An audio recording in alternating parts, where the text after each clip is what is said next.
Okay, today I'm joined by not one but two professors, Julia Binder and Knut Haanaes, both based at the International Institute for Management Development. Welcome to the podcast, both of you. Thank you so much, Gareth. The two profs have a new book out called Leading the Sustainable Business Transformation, which if you're watching this video, I'm holding up the screen. But before we dig into the book, can I ask you how you first got started in sustainability? Can I ask you first, Julia? Of course. For me, it's about 14 years ago, and I was studying marketing at the University of Edinburgh. When I was studying marketing, or let's say business with focus on marketing for quite a while, for 5 years back in the days. And at one point it felt pretty meaningless, and I didn't want to kind of really just market the next underwear. And for me, this was the point in time when I called my dad and said, "Look, Dad, I'm going to study medicine." And my dad said, "Clearly, you're not going to study medicine. We're not going to pay medical studies after you just studied business for quite a while." And he said something very meaningful. He said, "Try to use the tool you've acquired to find the meaning that you're looking for." And back in the days, this for me quite eye-opening, because I figured that using the marketing, the communication, let's say also strategic thinking for topics of sustainability was something that was still pretty lacking. And funnily enough, even like 14 years later, we see that oftentimes the strategic element when it comes to sustainability is oftentimes lacking. So I was trying, and I still try to do, using these communication skills, using the strategic thinking to advance the sustainability agenda and to drive that topic a bit further. Yeah. And then how did your career progress from there to today? Knut?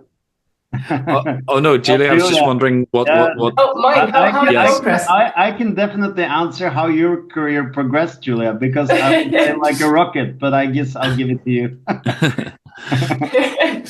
But on my side, then I did my PhD focusing on sustainable entrepreneurship, because back in the days, this was one of the ways where I felt actually entrepreneurs are the ones that are really seeing the business case much more clearly, and they're really trying to change the system behind many of the problems that we're seeing when we look at production and consumption. So I focused a lot on entrepreneurs, on startups. But then when this was at the Technical University of Munich, and then changed to EPFL Lausanne. And there I really saw also the role of technology, particularly digital technologies, in advancing sustainability. And here again, big businesses seem to play a big role as well, to see how can we leverage their size and scale to really speed up and accelerate our sustainability agenda. And for 4 years, I'm now at IMD and pursue my sustainability research and teaching there. And I think here what I feel is the biggest impact is through our teaching and engagement with large business and executives, because I think here when we engage with business leaders, this is where we can really change something by opening their eyes to also the business case, but also the opportunities, not just the risks related to sustainability. Right, fantastic. And Knut? Yeah, Gareth, happy to be here, and happy to be here with Julia. I'm just going to start with my strange name. We pronounce it Knut, so it's with the K, okay? Just I looked up Wikipedia, and it's a Knut. Sorry. Yeah, it's the Norwegian version. Yes. But again, thanks. Yeah. So I got into sustainability about more than 20 years ago. I was a management consultant in BCG. And one day our CEO, Hans-Paul Bruckner, called me and said, "I'd like you to coordinate all our sustainability activities."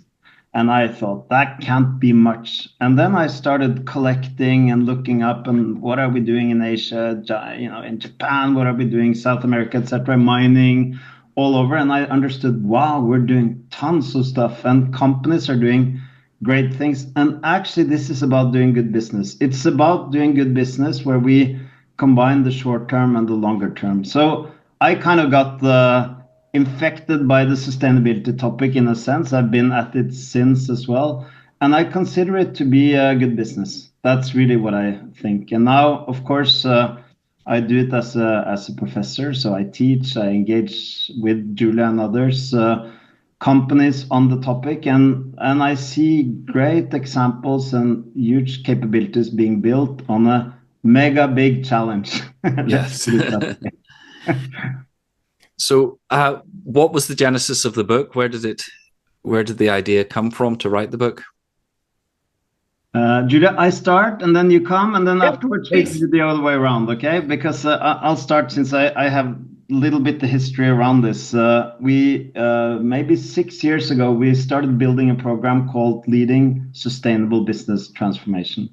And there were very few programs around, so we had to kind of figure out what we wanted to do.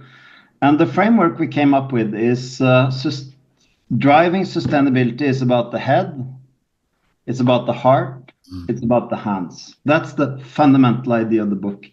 Head being, let's call it the strategic perspective. Heart being leadership, the leadership imperative, the people side of it. Hands being getting to action. And I think that's the framework that we've used in the book. It's the framework that we use as we collaborate on sustainability as well. And I think it's what business leaders need to think about.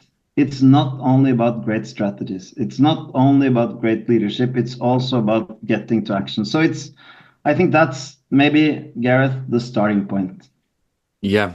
Yeah, about 1.5 years ago, we sat together and we realized that basically it's not just a few of us that carry, let's say, sustainability in their title, but it's actually an entire institution that has adopted sustainability thinking in one way or the other. And we thought it's actually about time that we bring together these different, let's say, sources of knowledge and these different perspectives in one book, where we thought what is actually very interesting is that it's now not just a handful that basically looks at sustainability and tries to now get marketing or finance thinking related to it, but it's actually quite the opposite. We have our supply chain professors, our leadership professors, our marketing professors, and all of them now look at sustainability as one way that informs their practice and their business. So we wanted to bring this different knowledge together in one book and said we actually have a lot of cases, we have already a lot of tools, we have already a lot of frameworks. Let's bring it together in one place where people can actually very easily access it. And I think the interesting thing about the book is you can either read it page by page, right, from the beginning to the end, or you jump right to a chapter that interests you most because you're an accountant, or because you're from the finance, or because you're looking at some leadership advice. And I think this is where the idea came from, that we said we're actually in a very unique place to collaborate on this, because at IMD, we are very collaborative in our teaching, in our research, and we thought this is actually a great opportunity for us to bring together all these different perspectives in one book. Yeah. So just to explain that, you're down on the cover as editors, but reading it, you also wrote quite a bit of the book as well, but had guest editors for certain chapters. Isn't that correct? Yeah, we tried to bring really our faculty around the book, right? So all of as many as we could to bring them around the book. So it's true that Knut and myself, we wrote a lot of these introductory chapters and to frame and to embed the entire stories. But I would say the heart of the book is really showcasing the work from our colleagues. Right, excellent. And is it difficult then, when there's so many authors, to pull out key messages? Or did you find it easy to synthesize? What are the key messages, I suppose, if somebody's buying this book, what would you like them to go away with as a core message? Should we start with Knut? I think, I said, good sustainability is good business. Yeah. I think good sustainability is good management of our companies and the resources we have. I think that's a key message. And then, this is not magic. This is about good management, being conscious about the consequences of what we do. I mean, both in terms of value, profitability, but also in terms of the external effects. I think those are key messages. And then maybe last thing is, maybe key message is, this is a lot about our individual and collective leadership. Without leadership, great plans are for nothing. With great leadership, we can accomplish incredible things. And I think that comes through in the book. And I hope we also give some guidelines and recipes and advice in the book as well. Yeah, excellent. Julia? Yeah, maybe just, I think Knut already covered a lot. He already mentioned the head, heart, hand, which I think is really key. We really wanted to say that we have approached sustainability a lot, let's say, reactively, very much driven by the perceived risks. And we say, look at this more as a source of an opportunity, and how do we actually approach that opportunity, and how do we seize that opportunity? I think we're and this is where IMD's unique DNA comes in. We're really focusing a lot on leadership, as Knut mentioned. Half of the book is dedicated to the role of leaders and how do we actually now lead this very important agenda. And I think this is something that has rarely been touched upon in a lot of the sustainability books to date.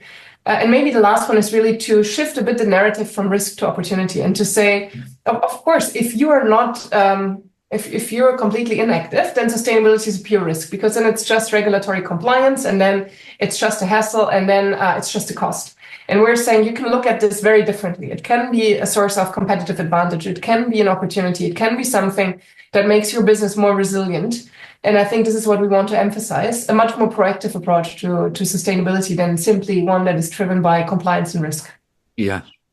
Well, you got a gold star from me from the book for the chapter on future back thinking, because I've always called backcasting, which I took from The Natural Step and the book on the natural step written about 1996. And I sometimes feel I'm the only person who seems to be using that technique because I find it really, really powerful. And I keep preaching it. I put it in my webinars.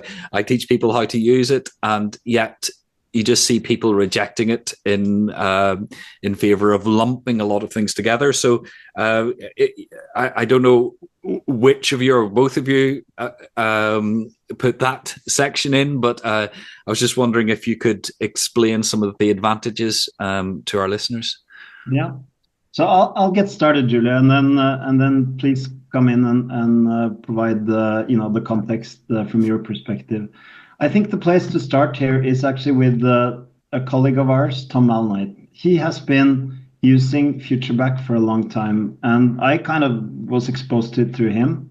And I became, like you, Gareth, a big believer. Mm-hmm. Because the thing is, if we look at sustainability as a challenge from today onwards, it looks so difficult. It looks like, we don't have all we need. We don't, have the tools, and it's just awesome.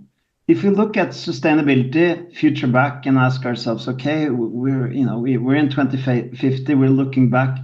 How did we get where we got?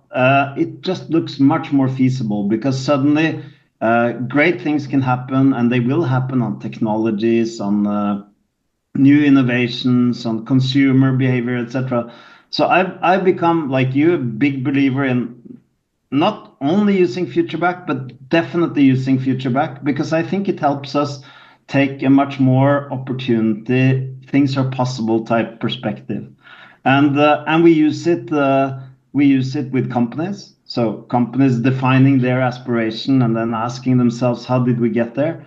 But we use it on big issues like climate change, or I use it now also on antibiotics resistance, which is a huge problem as well. I think FutureBack fits so well with how we deal with big complex issues that we can't solve alone, and where we need a little bit of this disruptors mindset. And by the way, great athletes, great leaders, great entrepreneurs tend to be FutureBack. In their nature. It's big explorers as well, by the way. Yeah. I got there. How did I get there? I think that's the magic question, and I'm with you. I think it fits with this area of sustainability, and I think it's useful in many different ways, actually. Yes. Julia, do you have anything? No, I also love to use it with our companies. I think it's very powerful to also break a little bit with past and present. Forecasting and scenarios, they build a lot on our current knowledge and what we've always been doing. And I think this is a fantastic way. So FutureBack obviously is not only useful, as Knut just mentioned, for sustainability. There are many other areas. Everything that is around innovation, it can be very useful, but particular for sustainability, where what got us here will not get us there. I think this is where FutureBack thinking is extremely helpful and useful. And I think, just to your point, Gareth, but it's difficult, right? We're not trained in this kind of thinking. We're trained in using our knowledge that we have acquired to date and what's possible and feasible. So when you say there's a resistance, I think in our case, most people love to use it. Most business leaders really, really like the methodology. But obviously, when they then really apply it, they often fall back into their usual kind of thinking and do it nevertheless, then not FutureBack, but we start today, and how can we now go further? And we always need to remind them. But I think it's much more a way of how do we practice this kind of thinking? How do we innate this type of thinking, which is not taught today, and which I think doesn't come natural to our thinking just today, because we're trained in a very different way. Yes, I tend to find that people find it fun and refreshing as well. Yeah. Which, when you sort of, particularly if you're dragging senior people into a workshop on sustainability, they expect it to all be, woe is me, poor polar bear, all this sort of thing, and yet you're getting them to reimagine their business in 10 years' time or whatever, and I think they find that quite a refreshing process. Okay, I was just we don't have time today to go through the book chapter by chapter, but that's one thing I want to pick out. But if you had to pick a case study each as your favorite, what would it be? And I'll go to Julia first this time. Who do you think is doing this well? So one of the cases, it's very difficult to really single out one company, but let me start with one that is actually where we tell the story a bit in the beginning when we frame the entire book, and this is Wärtsilä.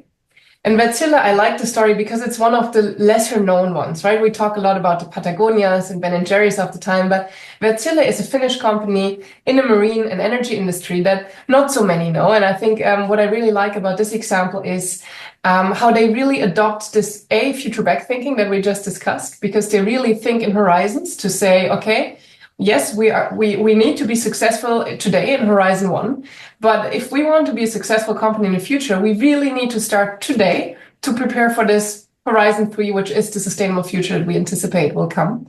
And then they focus a lot on Horizon 2. So how do we actually bridge let's say, today's unsustainable current business with the future that we have in mind? And I think what is really interesting about their approach is how they see themselves as an enabler marine industry, but also for the energy industry, and how they try to help to de-risk the transformation. And they say we are basically one of those companies that can help other companies and enable them on their transformation journey. And I think these are the cases that I find particularly powerful. Another example where Knut and myself, where we collaborated, was Siemens. And they see that very similar. They see their role as an enabler for other companies to transform. And I think for me, these are extremely powerful examples, because they're the trickle-down effect, the snowball effect of their activities is extremely important. And I think this is where I think they have the biggest leverage and the biggest impact is by enabling others. Of course, it's important that they decarbonize themselves and all of it, but really their biggest lever is in how do I enable others to transform, and how can I help on this transformation? This is why I think these examples are particularly interesting from my perspective. Fantastic. And Knut, do you have a favorite? Yeah. I know I'm asking both of you to choose between your children. I'm going to build on Julia instead of just coming with a couple of examples, okay? Because I'm interested in examples, but I'm interested in the dynamics of examples. And now I'm looking at, with colleagues, and of course Julia as well, looking at the different cola wars of sustainability. So places where we see companies being rivals and innovating and driving and becoming more competitive as a consequence. So you mentioned Siemens, Julia. So if you look at Siemens, you can sort of look at them. They improve. They're very well set up for sustainability, etc. But I think a nice way to look at it is actually to look at how Siemens competes with others, like Schneider Electric, for example, and how they push each other, improve as a consequence of the others improving, build their business models to be more competitive to the others, etc. And I think rivalry and pure competition and these kind of the wars to be the best one are really a super important way for us to see great sustainability practices. So I guess that's my answer to the question. Just building. No, and I think it's a super good example. I see that so many places actually, and it's so interesting, in my opinion. Sorry. But I think this is where we want sustainability to be, that basically large multinational companies start competing on the topic, right? Because then it really has strategic value. And this is where it's not just a tick the box mentality. And Schneider Electric and Siemens, as Knut mentioned, is such a good example where this has become such a strategic priority of both companies that they're now really competing on that. And I think where you see that sustainability has matured quite a lot in recent years. Yeah.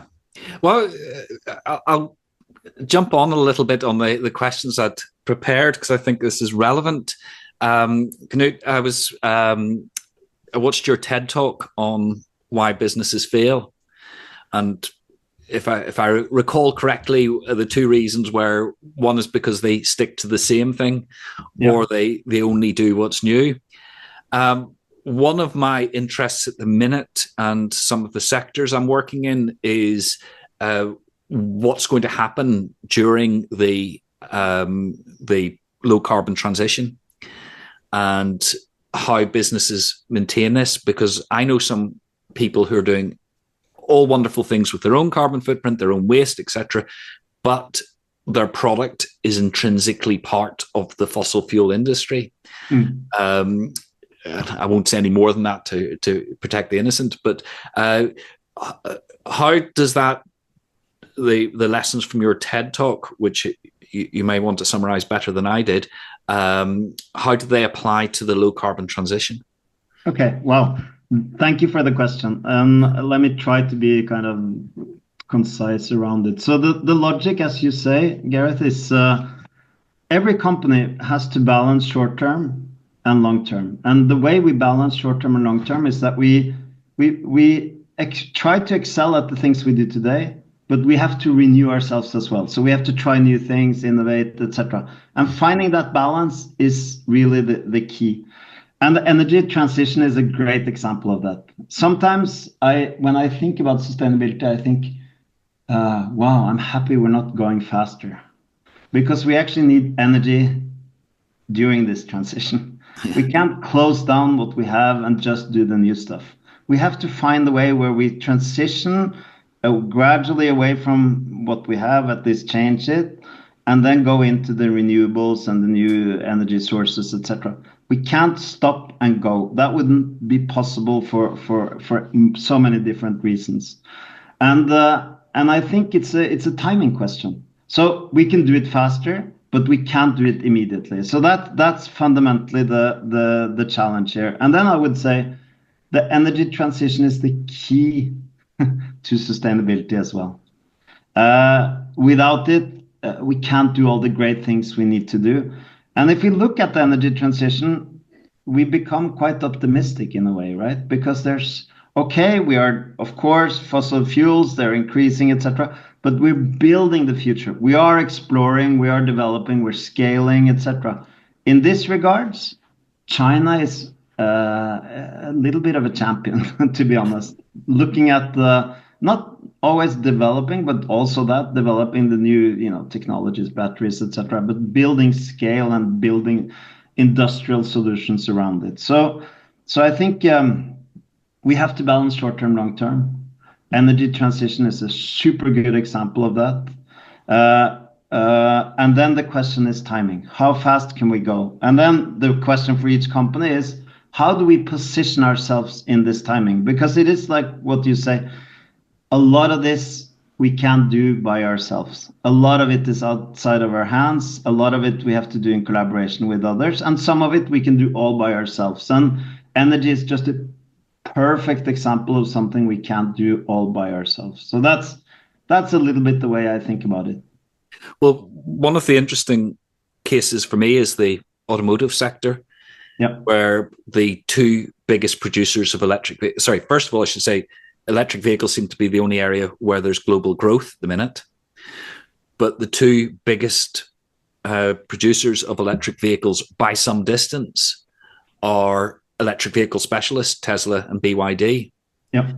So, is there a risk, a serious risk to the others to waver in that sort of decision that you're talking about, that transition you're talking about?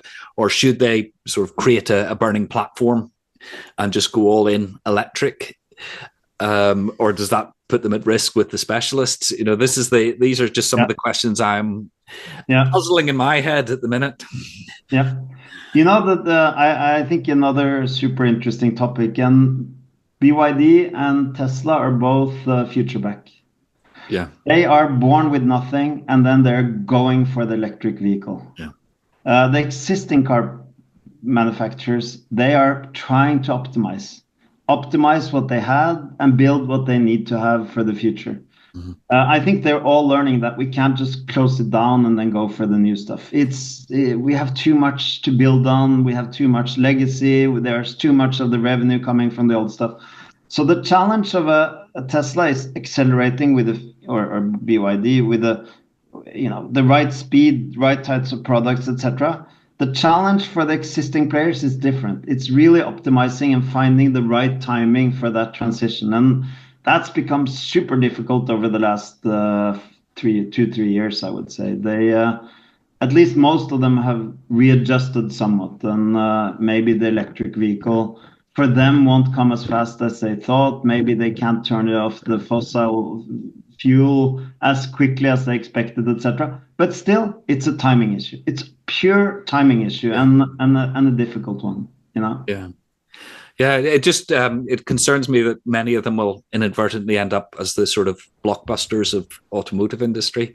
Yeah, a blockbuster on every high street now gone. Netflix, which was a mail order DVD rental service, pivoted into streaming with obvious success. So I think, as I say, this is just something that takes up far too much of my waking hours thinking about it.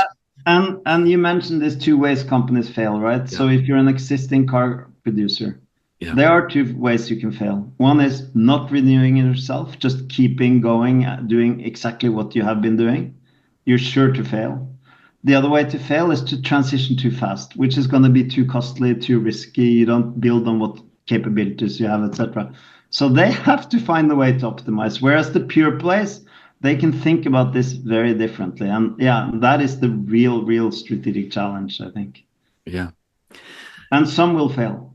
Yes. Yeah, I think there will be casualties. And that's, again, when we're talking about risk and opportunity at the start. I thought was an important thing. Julia, I've been delving into your past publications and things as well. You wrote a book on the circular economy in business. Do you have an elevator pitch about why and how businesses should embrace the circular economy? Yeah, maybe let me just connect it to the discussion you just had, because I think it's an interesting one. We now look at cars, automotive, as electric cars as being the next kind of development stage. And then you will find a lot of people that will say, are electric cars really that much better? Looking at how much goes in terms of resource usage into the electric car. If we look at batteries, end of life concerns when we look at electric cars. So is electric car really the end game when we look at sustainability? And this is where I would say circularity would question, are we looking at the problem from the right lens, right? So if this is about mobility and how can we have convenient mobility solutions, then does it really mean that every one of us needs to possess an electric car? Or is there a different way to think about how would mobility of the future look like? And what is the role of let's say, an established car manufacturer in offering cars as a service, for instance? Mm-hmm. So if you ask me what is the elevator pitch here, is that we're talking about climate, and climate arguably is very important, but we are also looking at, when we look at environmental problems at large and the planetary boundaries, that we're just simply using way too many resources. And this means that it's simply not sufficient to continue improving and then trying to have, let's say, a climate goal here, net zero target here, a little goal here. We fundamentally need to reimagine the systems that are part of our consumption, whether this is mobility or housing or food. And we need to completely rethink these systems. And this is where circularity comes into place and say, okay, let's reorientate ourselves at nature where nothing is lost, where the concept of waste simply doesn't exist. And if we take that now as a template, how can we reimagine the systems that we're working with? And how can we completely reconceptualize waste, not as something that has no value, but as something that has tremendous value, particularly when we think about the resource shortages that we will see in the future. When we think about the geopolitical conflicts, Knut mentioned China. Think about our dependencies on China when it comes to the energy transition. A lot of the new products and services that we're offering depend very much on rare metals, for instance. And here there is a lot of value in keeping these resources in cycles. Instead of selling our products, how can we sell the service of our products, thereby using less resources, thereby still offering a lot of customer convenience and service, maybe even more than with products today. And this is basically the idea. And the idea of the book is to say that if we look at all of this, what I just said, then it really is a revolution. But what will get us there is actually an evolution. We will not see companies overnight changing towards mobility systems, but they will evolve. And how does this evolution look like? And how can we plan for this evolution so that eventually we have a revolution of our systems?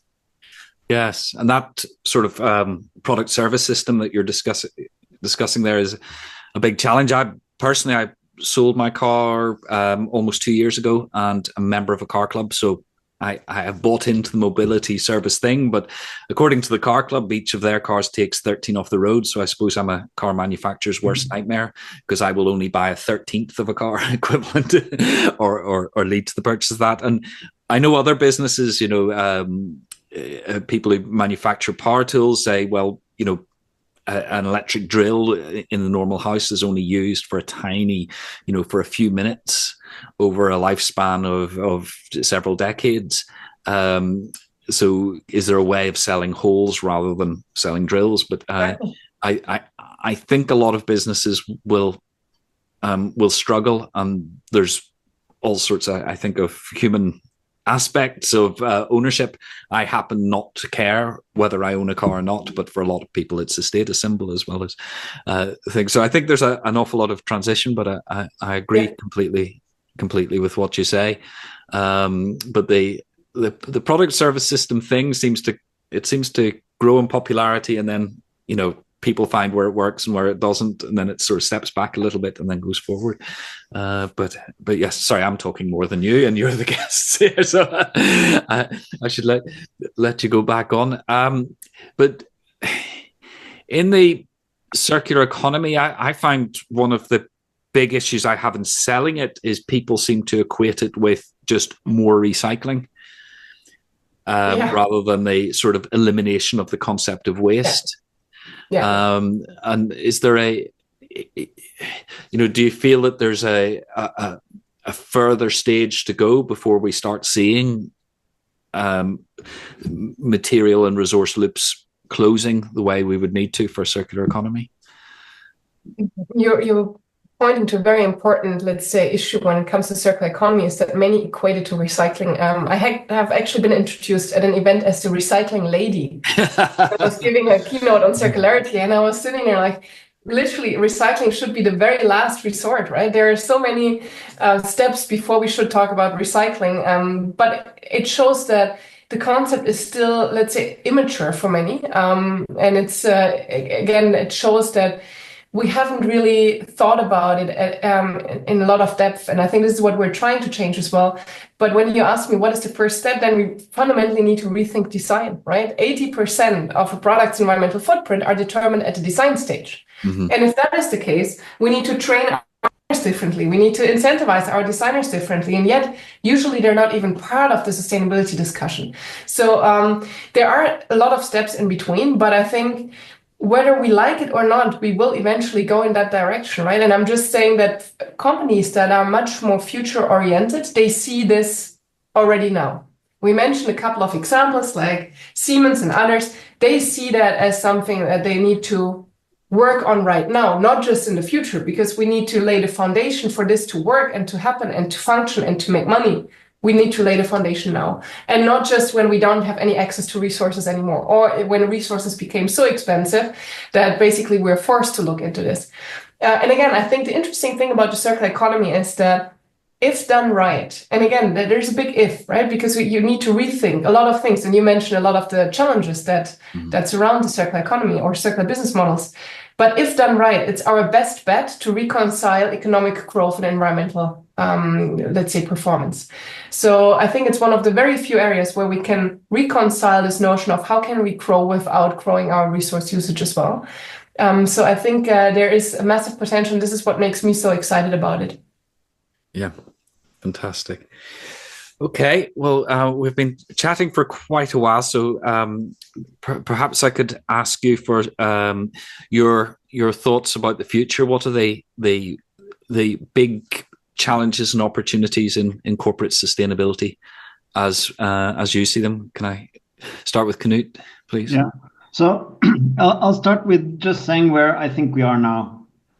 Because if I go back 5-10 years, I think we were in a phase where the face of dolphins, the ones who jumped high and created a lot of noise and wanted a lot of attention around what they do. I think now we're in the face of the whale. They're hidden, they're doing their stuff, they're up when they have to, but their main objective is really just kind of getting on with it. And that's one side of this. And linked to that, I think we are also in the phase where we need to focus on how do companies make money on sustainability.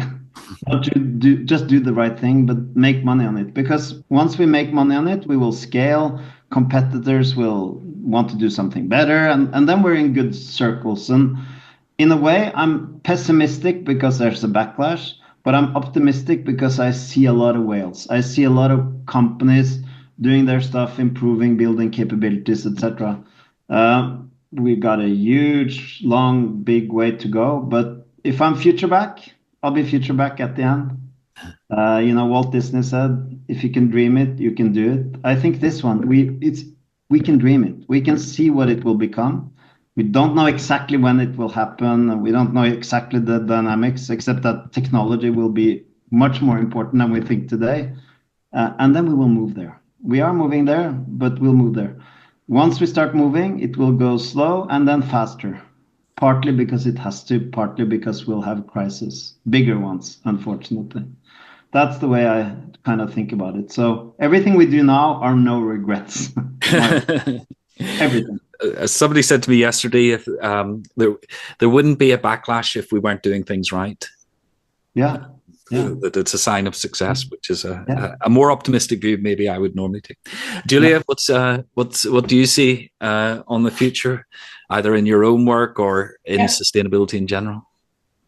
Look, in the immediate future, I think we see some challenges on the horizon. We see with the US and other countries that this will not be on top of their agenda going forward. We see that some investors are stepping back and so on. And I think this is what makes me more pessimistic, that we simply do not have the speed that we should have to prevent a lot of the problems. And I think this is just what makes me sad, is that we already have the technologies, we already have the knowledge, we already have a lot of the solutions out there that we could do better right now and immediately. But we simply do not have a supporting framework condition that actually helps us to make this successful. And I think this is a bit my pessimistic side that says, I think it will require a bigger crisis for us to jump into action. And this is, I think, the sad part of it, because we could prevent a lot of the problems and crises that are on the horizon. And we would have the potential already now to prevent it. And unfortunately, we're not quick enough. We're not deliberate enough. We're not aligned enough. And I think this is the biggest problem right now. This is a global issue, and we have never seen so much, let's say, global tensions as we're seeing right now, right? So we would need much more coming together. And at the same time, we see that we're drifting apart from a geopolitical standpoint. So I think that makes me pessimistic. Optimistic, again, I think I just mentioned, we do have the technologies, we do have the innovative potential, we do have the creativity as a human species, we now have the technological support with Gen AI and so on to redesign, to fundamentally rethink, and to do things better and differently. And again, we will do it and we will get there. And unfortunately, I think we'll not do it quick enough. We'll not do it proactive enough, more reactive. But I do think as a human species, we do have the potential to react then. The question is how much damage will be done on the way. Yeah. Okay. Well, thank you very much for that. I'd just like to thank you both again. That's Professor Julia Binder and Knut Haanaes. And the book is Leading the Sustainable Business Transformation, and I will put a link to it in the show notes. But thank you both for joining us today. I think it's been a fantastic conversation. Thank you for the invite, Gareth. Thank you very much.